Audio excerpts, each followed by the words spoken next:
Okay, we'll try again. A second. It's important to remember, I'm not an electrician. I'm just an RV tech, so I know a broad range of things and trades, but my depth of knowledge is incredibly shallow. And electricity, especially AC, single phase, 240 electricity, isn't too different than magical atom juice. I think we've definitely covered the plug pretty well at this point. There's just a cord that wraps around this reel and then ends up at the transfer switch. Let's try to trace this circuitry out and see what you guys think. So we have pedestal power coming here with two line powers of 50 amp, one neutral, one ground, and it's 240 with a neutral. We'll even call it single phase. It's just gonna do that, transfer power. And don't worry, we don't have any power going on right now. I'll let you guys read that schematic. Pause if you want.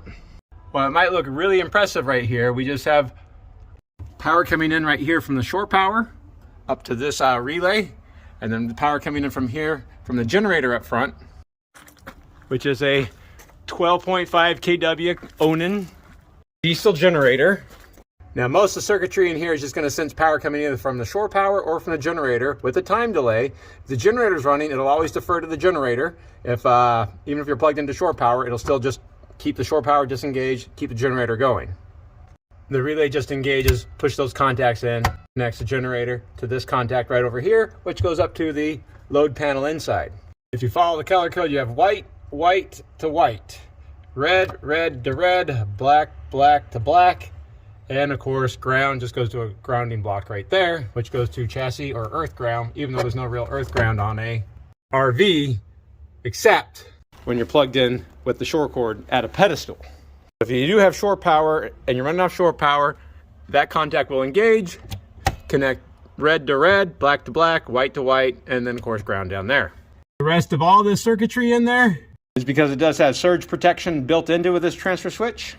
You might also notice these sensors right there, these induction coils that will read amperage going through the line power, nothing on the neutral because we can't read power on the neutral, as I've tried to explain. And then once it leaves here, it goes up this conduit to the load center, which is located inside right here. And this is a Simmons manufactured housing load center. Look like a load center that most houses might have. Of course, not a 200 amp load center, but very similar. Of course, right here is the main power coming in on 250 amp breakers, but they are bonded together there. That feeds power to all these breakers right here, which are all just single 120 volt circuits. Take this off. Look at the connections underneath. Again, we're de-energized. There's no power here. So from that load center conduit on the transfer switch comes in here. We have the red and the black right here going to those main breakers. And then the white is coming right here to the neutral bus. I don't know if you can follow that around. There is no bonding from the ground side or the chassis side to the neutral bus on this side. There's the white one coming in, neutral bus, ground right here, no bonding. Now, like most load centers, the main power coming in is going to feed every other block here.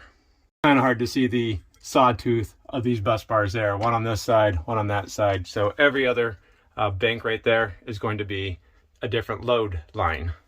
So in this setup, it's always kept as 120 volts no matter what. You have 50 amps coming in on each side, feeding 50 amp power on each side for 120 volts. Now, hopefully that answers some questions, but what is this? This is a sub panel from the inverter.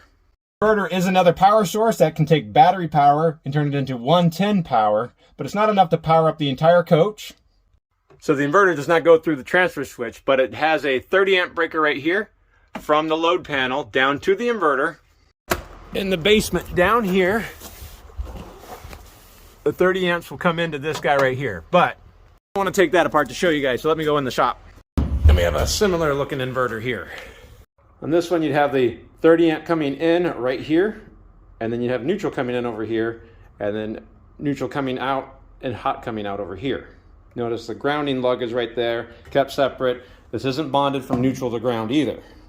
Now, what's important to remember with these inverters is they have their own transfer switch within them, just like the one we saw outside on the shore power compartment. So if power is coming in, it just goes to the transfer switch, comes right back out again. If there's no power coming in and you want power to come out, you turn the inverter on, power comes out, and there's nothing coming in from the inverter.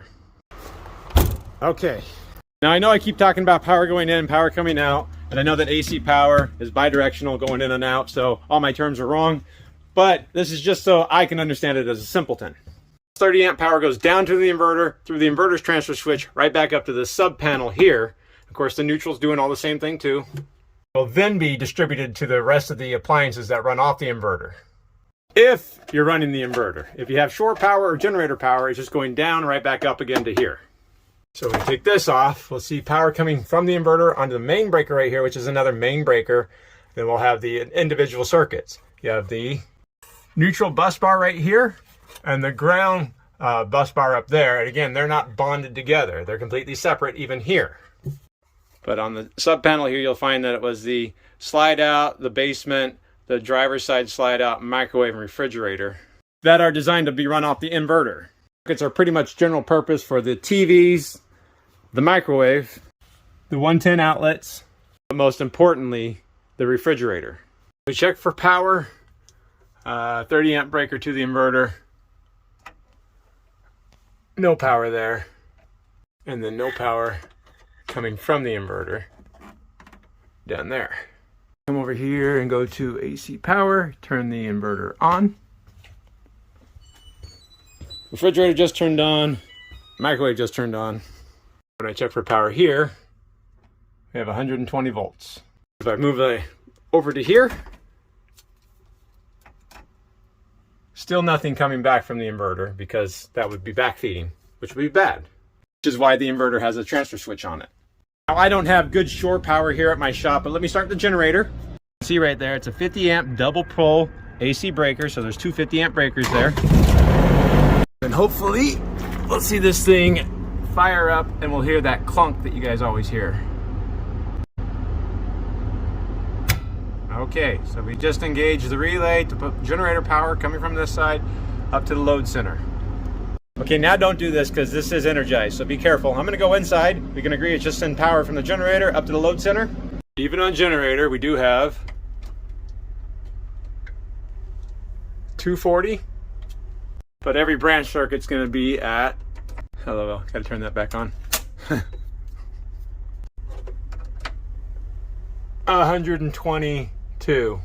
And so as long as each one of these buses doesn't go over 50 amp, this breaker's not going to trip. The breaker at the generator won't trip, and we'll be able to use at least 50 amps on each one of these legs here. 120 volts.